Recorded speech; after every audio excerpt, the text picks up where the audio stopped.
काय झालंय सर? नाही म्हणजे निघाल्यापासून तुम्ही काहीच नाही बोललात.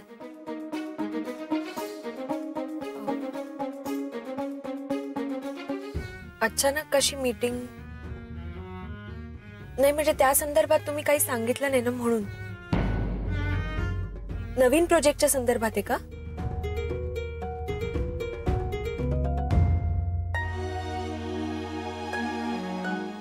ऍक्च्युअली एक महत्वाचं काम होतं.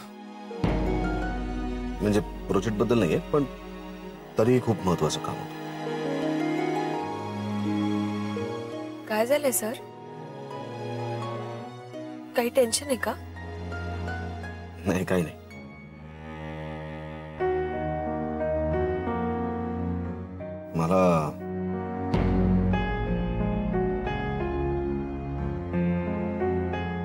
मला तुम्हाला काहीतरी सांगायचं आहे मिस सावळकर. मीटिंगला मी एकटाच जाणार आहे, त्याकरता नाही तुम्हाला बोलवलं.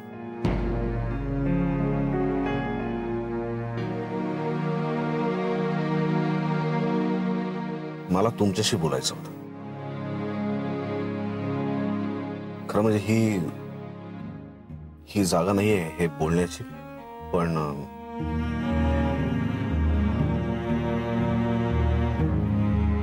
मी सावळकर मी ना आत्ता जसा आहे तसा आधी नव्हतो.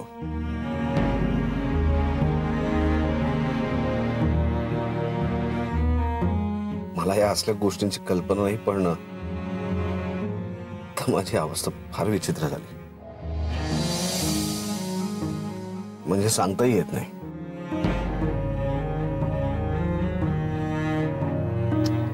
एरवी मनात जे येईल ते सरळ बोलून टाकणारा मी, कोणाला काय वाटेल याचा कधीही विचार न करणारा मी, गेले काही दिवस मात्र सतत विचार करतोय.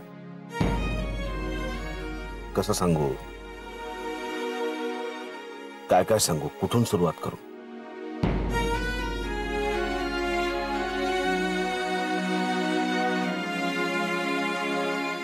हे बघा मला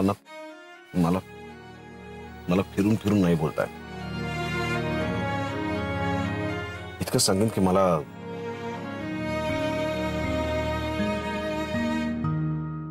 तुम्ही आवडायला लागला.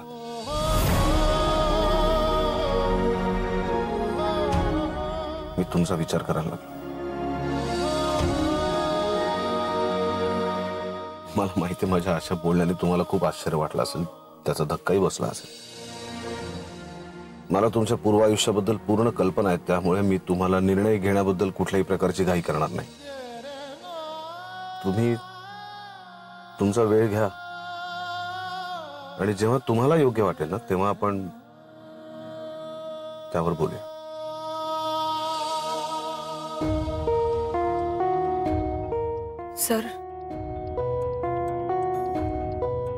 सर हे सगळं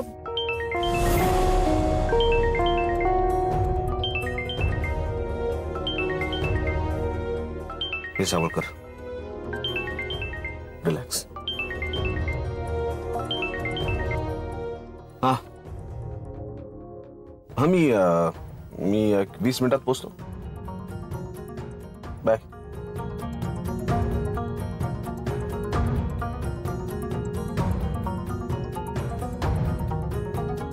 मी सावळकर तुम्ही वेळ घ्या. तुम्ही आता काहीही बोलला नाही तरी चालेल. मी तुम्हाला ऑफिसला सोडतो. नाही सर नको, मी जाईन. पण नाही सर प्लीज, खरंच जाईन मी एकटी. ओके.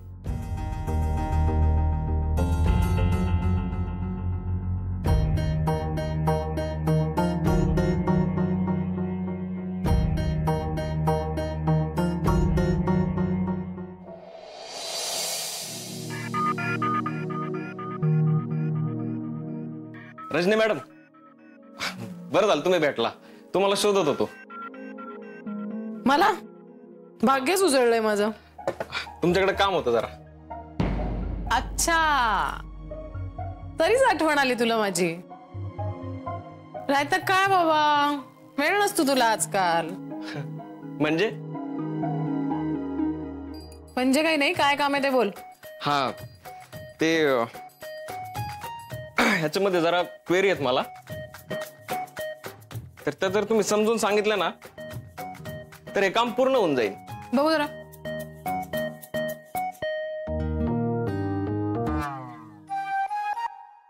ठीक आहे रे, फार काही अवघड नाहीये हे, होऊन जाईल पटकन. साईप्रसाद, जमायला लागलं रे तुला. Good, very good. टेन्शन नको घेऊ. एक काम कर, फाईल माझ्या टेबलवर ठेवून दे. मग कॉफी झाली की बघून टाकू.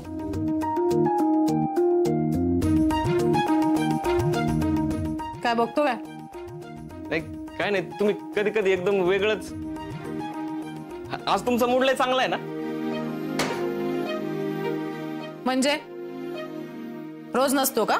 नाही तसं नाही. घाबरतो काय, बोल ना.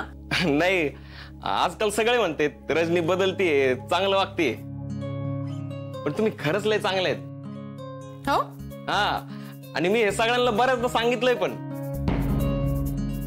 फक्त कधी कधी ना तुम्ही जरा विचित्र वागते.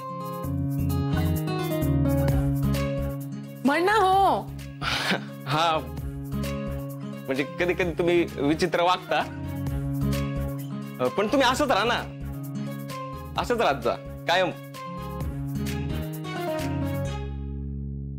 थँक्यू. सल्ला लक्षात ठेवेन मी. हा, पण तुझं काय चाललंय साईप्रसाद? माझं काय चाललंय? हा, काही नाही. कुठं काय? कसं आहे साईप्रसाद, मला एकतर नीट स्वच्छ सगळं दिसतं, आणि मी हुशार असल्यामुळे मला सगळं कळतं सुद्धा. काय आहे, ऑफिस मधल्या इतर कोणाला नसेल कळत, पण मला कळतंय तुझं काय चाललंय ते. रजनी मॅडम, तुम्ही काय बोलताय मला काहीच कळत नाहीये. अरे बापरे, अभिनय चांगला करतोस तू. नाही, मला खरंच काही कळत नाही.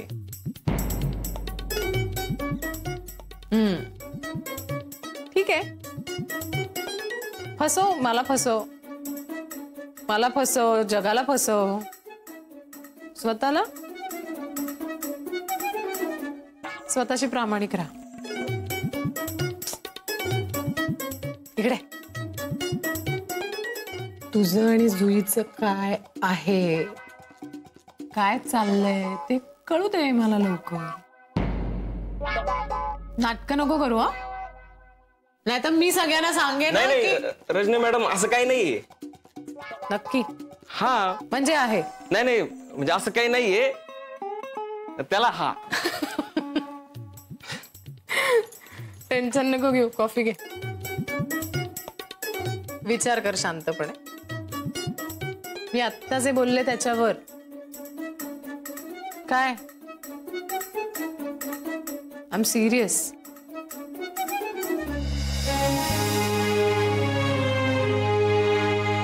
टेन्शन काय घेतो सारखा बावळट. खरंच कधी कधी आहे ना,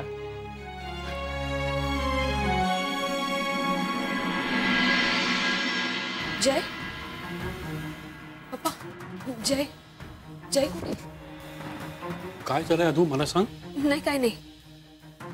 अधू, मला सांगशील का काय झालं ते?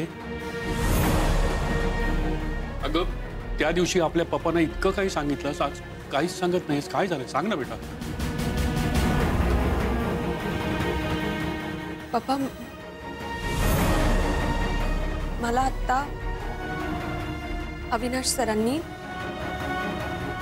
लग्नासाठी, मग म्हणजे मी काहीच बोलले नाही. मला काही सुचलंच नाही मी काय करू. खरं तर ना मला खूप टेन्शन आलंय. मला कळत नाहीये मी हा जॉब सोडू का नाही. मी हा जॉब सोडते.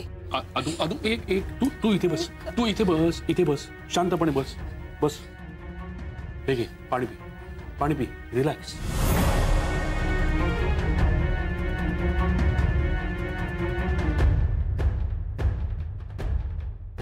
अधू,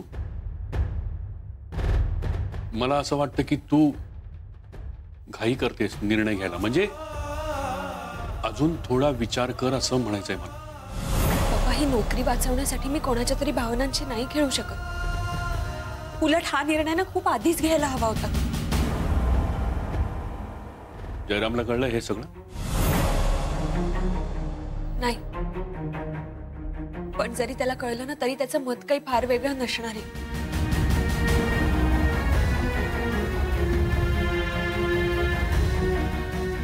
आणि तू काय करायला निघालेस कळतंय का तुला? बेटा, ही अशी संधी तुला परत मिळणार नाही आयुष्यात. पप्पा, काय बोलताय तुम्ही? नाही, मला कल्पना आहे की माझ्या बोलण्याचं तुला खूप वाईट वाटेल, पण तू एकदा माझ्या बाजूने विचार करून बघ ना. अगं, प्रत्येक आई बापाला असंच वाटत असतं की आपल्या मुलांनी सुखात राहावं. ज्या खस्ता आम्ही काढल्या ना त्या आपल्या मुलांना काढायला लागू नयेत असंच वाटतं ना प्रत्येक आई बापाला. तुला त्या चाळीच्या खोलीमध्ये संसार करताना बघून काय वाटत असेल मला? अगं, तुझं स्टेटस वेगळं आहे. अजून किती खस्ता खाणार आहेस तू? आदू, आयुष्यानं तुला एक संधी दिली आहे परत. ही संधी सोडू नकोस. अविनाशला हो म्हणून टाक. तू जयची काळजी करू नकोस. मी मॅनेज करतो त्याला. या कंपनीत टाकलेली सगळी इन्व्हेस्टमेंट काढून घेईन अशी धमकी देईन मी त्यांना. You just don't worry about it. काय करतो जयरा? एका वर्षात तुला या ऑफिसमधून मानानं घेऊन जाणार असं म्हणाला होता ना तो. काय कमवलं त्यानं? अगं, त्या जयरामच्या भरोश्यावरती किती दिवस काढणार आहेस? तो आयुष्यभर फक्त नोकरी आणि नोकरीच करणार. म्हणून सांगतो, तुझा निर्णय बदल. आणि जयरामनी जे केलं ना तो त्याच्या नशिबाचा भाग होता. आणि ते नशीब तरी कसलं ग, जो अजूनपर्यंत तुला स्वतःचं घर नाही देऊ शकला? तो आयुष्यात काय सुख देणार आहे तुला? म्हणून सांगतो, एक संधी आली आयुष्यामध्ये, ती सोडू नकोस. अविनाशला हो म्हण. तुझा निर्णय बदल. नाही, तुम्ही बदलला नाही आहात पप्पा. तुम्ही जसे होतात ना तसेच आहात. मला वाटायचं की तुमच्या मनात जयसाठी जागा निर्माण झालीये म्हणून, पण नाही. हे सगळं खोटं एक नाटक होतं. तुमच्याबद्दल मी जयकडे भरभरून बोलायचे, तो फक्त ऐकत राहायचा. तुमच्या विरोधात तो कधीच काहीच बोलला नाही. पण मला कळायचं की काहीतरी आहे, काहीतरी गडबड आहे. मी त्याचा कधीच विचार केला नाही, पण जयनी केला. त्यांनी तुमचा विचार केला, त्यांनी माझा विचार केला. जयला तुमचं खरं रूप माहित होतं, पण फक्त माझ्यासाठी तो सगळं सहन करत राहिला.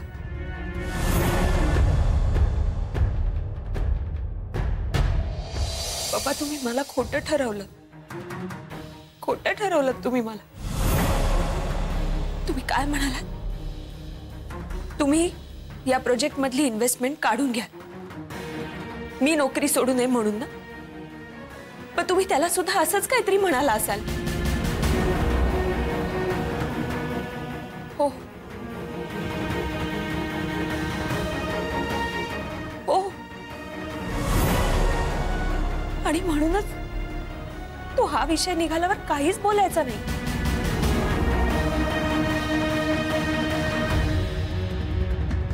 पप्पा, तुम्ही म्हणता ना नेहमी त्यांनी माझ्यासाठी काहीच केलं नाही म्हणून. पप्पा, त्यांनी आजपर्यंत सगळं फक्त माझ्यासाठी केलंय. त्यांनी स्वतःचा विचार कधीच केला नाही. आणि काय म्हणता तुम्ही, त्यांनी त्यांनी हे केलं नाही, त्यांनी ते केलं नाही, स्वतःला प्रूव्ह केलं नाही. हे सगळं मला नकोच होतं. हे सगळं तुम्हाला हवं होतं. मला फक्त त्याच्यासोबत जगायचंय. कोण म्हणतं मी सुखी नाहीये? पप्पा, मी जय सोबत खूप सुखी आहे. तुमच्या सुखाच्या कल्पना आणि माझ्या सुखाची व्याख्या खूप वेगळी आहे पप्पा. एखादा माणूस आपल्या प्रेमासाठी, आपल्यासाठी इतका झटतोय, तुम्हाला काहीच वाटत नाही? तुम्ही जेव्हा आयुष्यात खस्ता खात होता तेव्हा मम्मा तुमच्या पाठीशी खंबीरपणे उभी होती. हेच असतं प्रेम, हेच असतं सुख.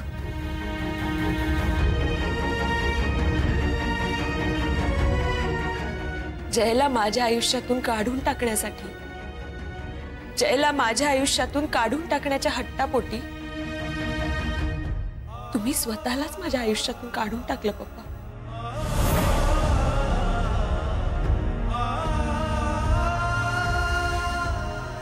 आजपर्यंत आपली खूप भांडणं झाली, खूप वादावादी झाली, पण मला कधीच तुमचा राग आला. पण आज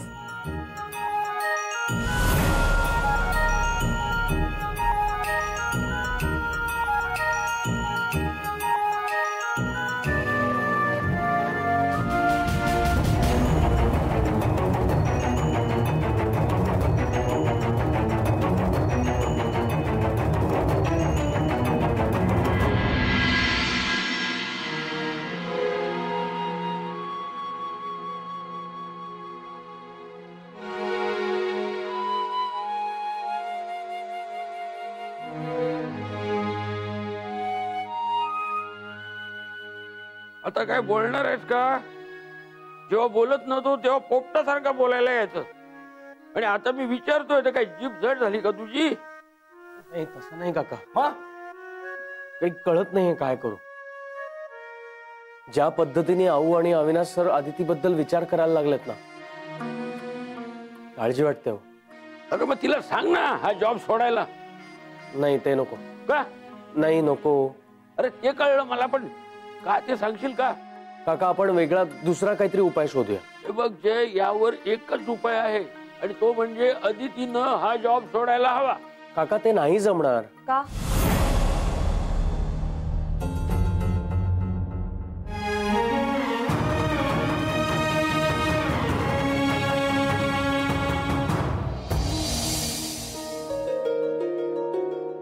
काय झालं? मी हा जॉब का नाही सोडायचा? आज मला अविनाश सरांनी लग्नासाठी विचारले. त्यांना आवडते मी. आता सांग, काय करायचं? अरे काय करायचं म्हणजे काय? मी सांगतो ना, हा जॉब सोडायचा म्हणजे सोडायचा. जय, अरे बोलून टाक सगळं.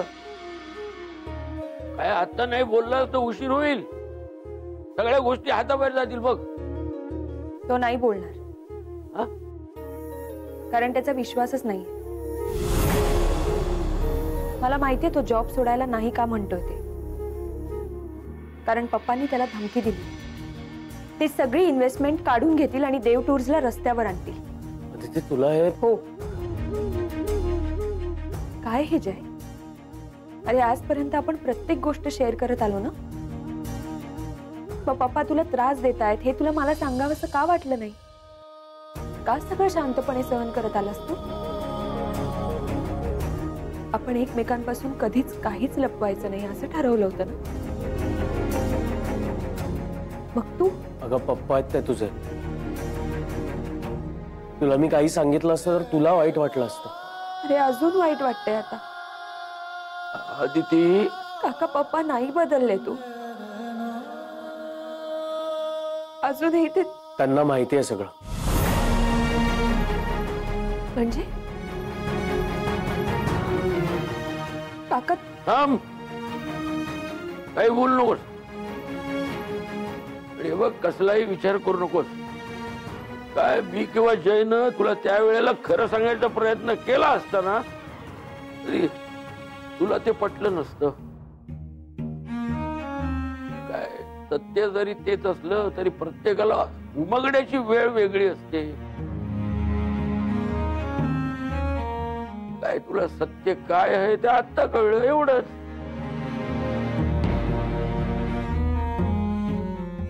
असं काय तुला खरं काय ते आता कळलं हे महत्वाचं. नाही, कोण तुमच्याबद्दल काय विचार करतोय हेही तुम्हाला माहिती आहे आणि चांगली गोष्ट आहे. आता हा खेळ तुम्ही सुरू केला होता, तर या खेळाचं पुढं काय करायचं हे तुम्हीच ठरवायचं. एकदा वेळ निघून गेली ना की मग तुम्हाला काही वाटलं तरी काही नाही करता येणार. आणि याचं उदाहरण तुमच्या समोर आहे. काय श्रेयसला गमावून बसलोय मी.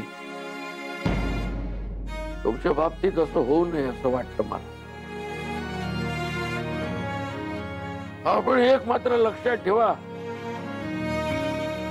काही झालं तर या दीनानाथ केतकर सदैव तुमच्या पाठीशी आहे.